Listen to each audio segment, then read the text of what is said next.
बिस्मिल्लाह। तो मेरे भाई, इस वीडियो के अंदर हम आपको बताते हैं कि इंजीनियर अली मिर्ज़ा ने मौलाना तारिक जमील साहब के बारे में किस तरह से बकवास की है, गंदी ज़ुबान इस्तेमाल की है, उनके बारे में क्या कुछ कहा है, वो हम इस वीडियो के अंदर आपको बताते हैं। वीडियो पूरी देखिएगा ताकि आपको बात पूरी समझ में आ जाए।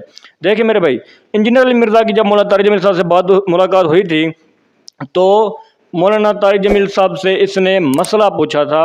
तो उन्होंने कहा था कि भाई देखिए, आपने अगर मसाइल पूछने हैं ना, वो फिर आप मुफ्ती तारिक मसूद साहब से पूछिए, ठीक है। उन्होंने इंजीनियर अली मिर्ज़ा से एक और बात भी की थी कि आप में माशाल्लाह टैलेंट है, आप बहुत अच्छे अंदाज से बात करते हैं और जो यूथ है, जो नौजवान है, वो आपको फॉलो करते हैं। तो आपको चाहिए कि आप उलमा कराम के साथ मिलकर काम करें, जिस तरह बाकी उलमा कराम काम कर रहे हैं, आप भी उनके साथ मिलकर काम कीजिए।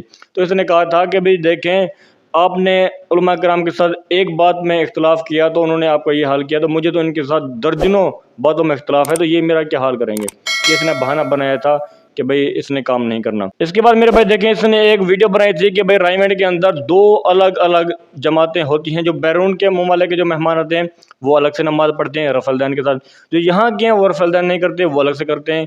तो ये इसने बहुत बड़ा झूठ बोला था। वहाँ के जो थे स्टूडेंट्स, उन्होंने वीडियो बनाई थी कि इंजीनियर साहब ये देख लें, एक ही नमाज हो रही है, एक ही सफ़ बनी हुई है, सारे एक साथ खड़े हुए हैं, कोई दो नमाजें नहीं होती, कोई कुछ भी नहीं। इस पर इसने कहा था।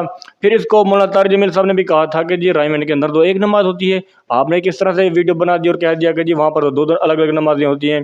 तो फिर इसने कहा था जी बस छोड़ें जी, आप मेरा मुंह ना खुलवाएं जी, बस इस तरह ये टाल मटोल करके इसने बात को रफा दफा कर दिया, बात को घुमा गया जी। देखिए मेरे भाई, मौलाना तारिक जमील साहब की जो स्टाइल है कि वो दावत का एक स्टाइल है। दावत तबलीग को अगर किसी ने समझना हो तो वो मौलाना तारिक जमील साहब से बेहतरीन समझ सकता है।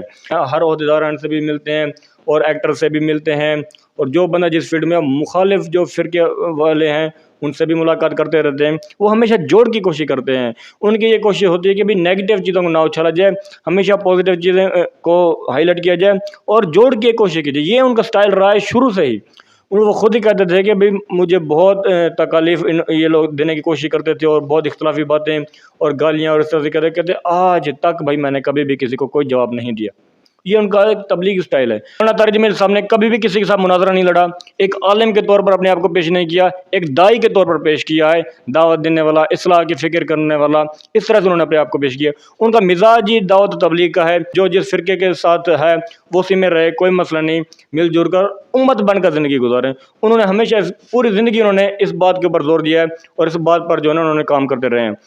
देखें, इंजीनियर कहता है कि जब मैंने मौलाना तारिक जमील साहब को उनके जो बाबे हैं, जो पुराने बुजुर्ग हैं, उनकी कुछ गलतियां बताई तो उनको पता तो चल गया कि भी वो मानते भी हैं कि भी हाँ उनमें उन्होंने कुछ ना कुछ इस तरह के जो मामला गलत गलत लिखे हैं। ये कहता है कि इसके बकौल के भी मौलाना तारिक जमील साहब मान गए, लेकिन वो खुलकर आवाम के सामने आकर उनका रद्द नहीं करते। इस वजह से इस ढक्कन ने कहा था जी मौलाना साहब में जो है ना वो दलेरी नहीं है और वो बुज़दली है, वो सामने आकर नहीं बात नहीं करते। इसने अपने बारे में कहा था, इससे पूछा गया कि जी आप मौलाना तारिक जमील साहब के बारे में क्या कहते हैं, उन्होंने ये कहा। फिर से पूछा गया जी आप इंजीनियर अली मिर्ज़ा के बारे में कहते हैं, फिर इंजीनियर अपने बारे में कहता है जी दलेर बंदा है, डंके की चोट पे कहते हैं। भाई इख्तलाफी मसल कहते हैं, डंके की चोट पे बयान करते हैं। भाई मौलाना तारिक जमील साहब का तो वैसा मिजाज है नहीं, उन्होंने हमेशा अपने आप को दाई के तौर पर पेश किया है, एक मुनाजर के तौर पर पेश नहीं किया। ये जब मौलाना तारिक जमील साहब से मुलाकात करने के लिए गया था, उन्होंने अपने मसले पर इसको खड़ा किया और इनके पीछे नमाज पढ़ी, और वहाँ पर जुम्मा भी इसको आगे कर दिया कि भाई आप जुम्मा पढ़ो, हम आपके पीछे खड़े हैं और हम नमाज पढ़ते हैं। तो इसको कम अज़ कम इतनी लाज रखनी चाहिए थी कि उन्होंने जब इसको इतनी इज्जत दी, इसको इस तरह से नहीं बोलना चाहिए था मेरे भाई।